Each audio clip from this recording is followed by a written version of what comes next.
సహోదరుడా, వింటున్నావా?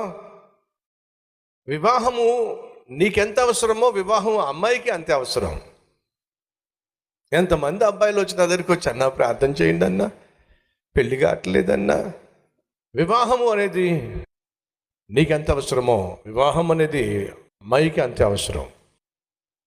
నిన్ను కన్నటువంటి తల్లికి తండ్రికి నీకు వివాహం చేయటం ఎంత అవసరమో అమ్మాయిని కన్నటువంటి తల్లికి తండ్రికి వివాహం చేయటం అంతే అవసరం. ఈ కట్న కానుకల విషయంలో అనవసరంగా దేవుని చిత్తాన్ని పక్కన పెట్టేసి వీటి మీద నువ్వు ఆధారపడి వివాహం చేసుకోవాలని ప్రయత్నం చేస్తే ఖచ్చితంగా దానికి మూల్యము చెల్లించక తప్పదు. ఒకవేళ నీకు 1,50,00,000 రూపాయలు మీ ఆవిడ నీకు కట్నం తెచ్చింది. ఎంత తెచ్చింది? 1,50,00,000 రూపాయలు కట్నం తెచ్చింది. నువ్వు అనుకుంటున్నావు కట్నం తెచ్చింది అని చెప్పి. ఆమె అనుకుంటుంది నిన్ను కొన్నది అనుకుంటుంది. ఆమె నిన్ను కొనుక్కుంది, 1,50,00,000 రూపాయలు ఇచ్చి కొనుక్కుంది. పొద్దున్నే నువ్వు లేచి వెంటనే కాఫీ పట్టరా అని అంటే ఆమె అంటుంది, నేను పట్టడం ఏమిటి? లోపల అనుకుంటుంది గాడిద, నువ్వు పట్టుకురా, నువ్వు వెళ్ళి కాఫీ పట్టురా, నన్ను కాఫీ పట్టరమ్మంటావేమిటి? ఏమనుకుంటున్నావు నువ్వు? నిన్ను మొగుణ్ణే.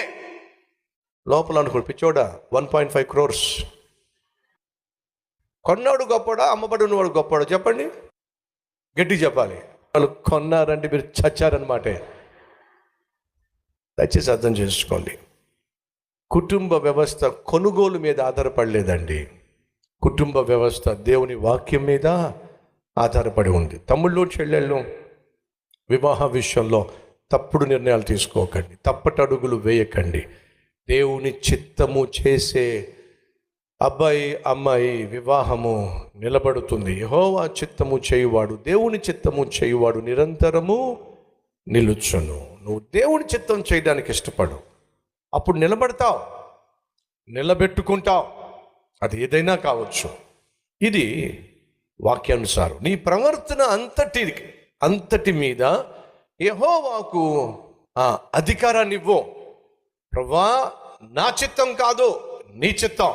చెప్పా కదా, ఓ పేపర్ మీద రాసుకుని వెళ్ళాడట దేవుని దగ్గరికి. ఏమిటి కండిషన్స్?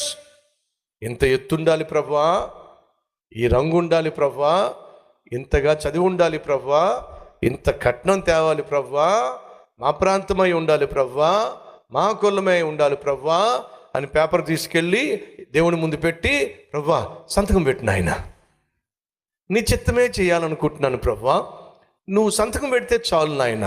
ఇది దేవుని చిత్తం అంటారా?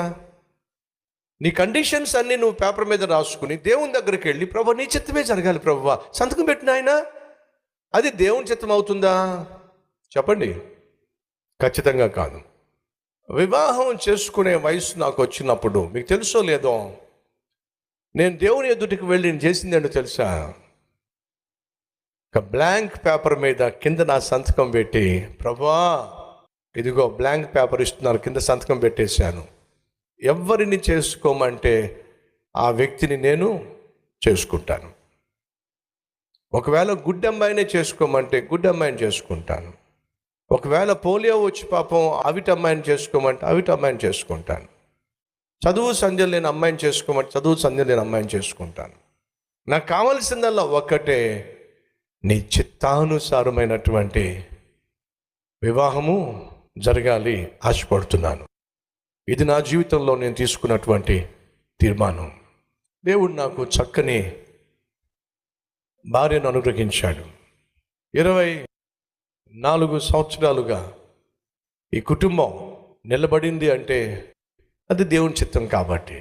ఎంత గొప్ప సేవ ఈ దిన సేవకుని కుటుంబం జరిగిస్తుంది అంటే అది దేవుని చిత్తం కాబట్టి.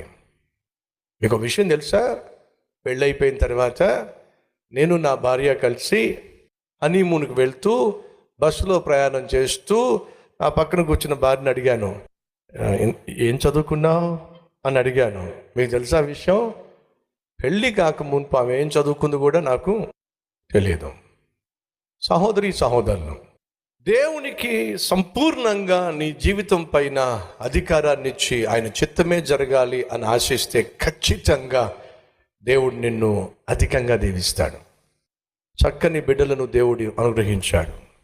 దేవుణ్ణి ప్రేమించేటటువంటి బిడ్డలు, దేవుని కోసం జీవించాలి ఆశించే బిడ్డలు దేవుడు అనుగ్రహించాడు. ఈరోజు ఈ కుటుంబము దేవుని చిత్తములో ఇమ్మడబడినటువంటి కుటుంబం, దీవించబడినటువంటి కుటుంబంగా దేవుడు ఈ కుటుంబాన్ని ఆశీర్వదించాడు. ఆ ప్రియ